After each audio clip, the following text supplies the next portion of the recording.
اللي متابع السوشيال ميديا الفترة اللي فاتت بالذات هيكون عارف انا بتكلم عن ايه بالظبط. الفترة اللي فاتت انتشر فيديو لواحدة كده على السوشيال ميديا طالعة بتقول ان هي شافت ابنها وبنتها في وضع مش كويس مع بعض. طبعا الناس انهالت عليها شتايم وبهدله وزعيق وناس تعمل فيديوهات وحشه جدا عليها واحبسوها لغايه لما اتقبض عليها. مش قصتنا وما تخصنيش وما تهمنيش، بتكلم في الظاهره نفسها. ما بين في حاجات يعني هتكلم معاكم فيها ممكن تكون الحاجات دي تتعارضوا معايا فيها، وطبعا ده حقكم تتعارضوا او تختلفوا او توافقوا، دي حاجه بتاعتكم. وما بين حاجات مسلمات. الطبيعي لما اي بنت او ابن اطفال او كبار بيشتكوا من الام او الاب ان هم عملوا معاهم تصرف مش كويس، ماما ضربتني، خدت مني مصروف، بابا زعق لي، بابا حبسني، اي حاجه، تلقائي اللي بيسمع الطفل ده بيقول له اكيد انت عملت حاجه غلط علشان كده بابا وماما عاقبوك، هم بيحبوك ومش هيعملوا معاك حاجه من نفسهم كده وحشه ابدا. دي الفطره اللي احنا بنتكلم عليها، اللي الطبيعي الام والاب عشان بيحبونا وعشان بيخافوا علينا، فطبيعي اي رد فعل منهم بيكون بيصب في مصلحتنا، ده الطبيعي. هل بقى انتوا عملتوا حساب ان في ناس بتخرج عن المألوف وعن الطبيعي؟ هل عملتوا حسابكم الناس المريضة اللي نفوسها مش كويسة؟ هل عملتوا حسابكم ان في اباء بيعتدوا على اولادهم بناتهم او اولادهم الصبيان؟ هل عملتوا حسابكم ان في امهات بتبيع ولادها مش عايزاكم؟ عملتوا حسابكم الناس المريضة دي؟ ليه كل ما في طفل يشتكي، خاصة ان اطفال ممكن يكونوا بيشتكوا بطريقة تكرارية ان الام او الاب بيعاقبوهم بيضربوهم ضرب مبرح مثلا، فدايما يبقى الطفل هو اللي غلطان؟ اكيد مفيش طفل بريء وملاك يعني كده، بس ليه دايما بنحط حتة ان الاب والام في مكانة آلهة ما بيغلطوش ابدا مع الاولاد، وان دايما الاولاد مش على حق والاب والام هم على حق، زي كده كلمة الزبون دايما على حق، ودي كلمة اصلا غلط. جبتوا منين الثقة دي؟ ليه استثنيتوا الناس المريضة، الناس اللي مش كويسة، الناس المنحرفة في اخلاقها وسلوكياتها وتربيتها الغلط اللي بتطلعها على عيالها؟ ليه؟ اعرف حد سبحان الله، يعني حد اعرفه قريب مننا شايفاه لما ما كانش بيعرف ياخد حق ولا باطل من ولاده كان بيسوق سمعتهم. دي طريقته، سلعته. مش هعرف اخد منك حق ولا باطل، مش هعرف احرق دمك او ضايقك، مش هعرف هسوق سمعتك. محدش بقى هيحاسبني، انا ابوك ولا انا امك وانا اللي عارفه. محدش هيقول يا هو في ام بتسوق سمعه ولادها، ما مش هعرف اثبت، محدش هيعرف يثبت غيري. فساعات الاباء والامهات الجهله في التربيه، الجهله في الدين، الجهله في حتى مشاعرهم باولادهم، بياخدوا الطريقه دي كنوع من العقاب. انا بعاقبك بالظبط زي ما في ام بتنعت بنتها بلفظ مش كويس خالص، يعني لفظ قليل ادب جدا، كنوع من اللي هو ايه ده انت يعني عملتي حاجه ضايقتني فانت هشتمك الشتيمه دي.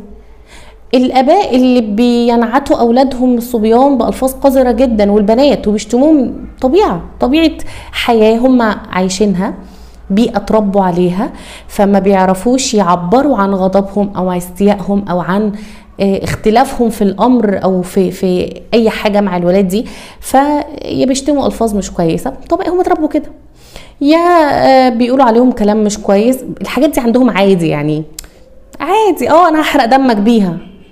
مش حاطين في دماغهم ان دي حاجات كبيره قوي ان احنا نقولها اصلا لاي حد مش ولادنا. دي نقطه.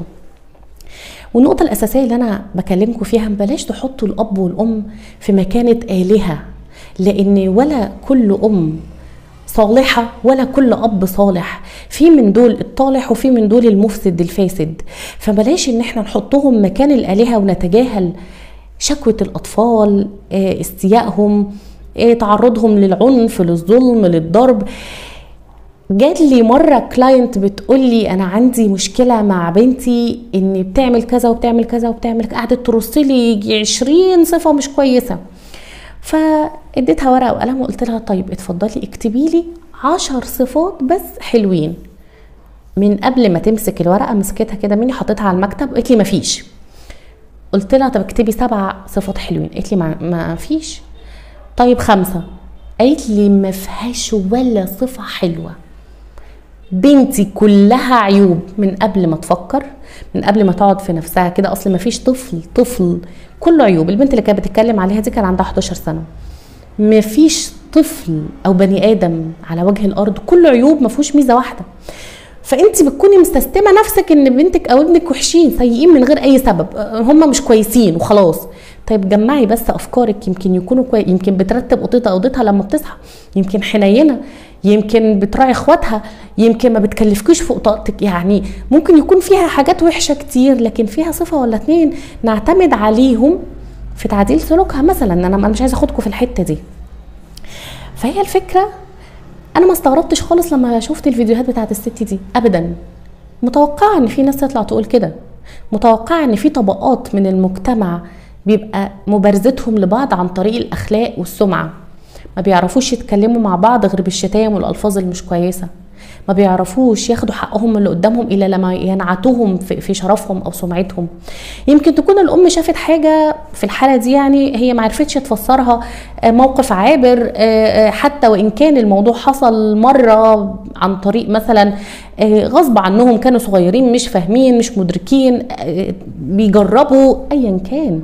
ما حطيتيش ليه انت في دماغك ان هم ممكن يكونوا بيجربوا حاجه شافوها منك انت، حاجه شافوها على النت؟ ما انت طول النهار والليل قاعده عماله تنزلي فيديوهات هنا وفيديوهات هنا ولايفات 24 ساعه، لايفات لايفات لايفات، انت مش فاضيه اصلا. فايا كان، لو هدي كومنتس كده على اللي حصل او على الفيديو ده، الغلط مش غلط الولاد لوحدهم، وحتى لو كان غلط الولاد لوحدهم وارتكبوا افظع وابشع من كده، الاهل دورهم ان هم يقوموا ما يفضحوش، يستروا ما يفضحوش. حاجة على اولادي بدل ما انا سايباهم اخدهم واربيهم من اول وجديد واعرفهم دينهم واعرفهم الصح من الغلط، ما اطلعش اشهر بيهم قدام الدنيا كلها وفي الاخر مستنيه حد يتعاطف معايا. مش متعاطفه معاها ابدا، ومش قادره اتخيل ان في حد في الدنيا ممكن يتعاطف معاها، مهما كانت جهله، مهما كانت ما تعرفش الاخلاق، مهما كانت ما تعرفش الحدود، مهما كانت ما بتحبش ولادها.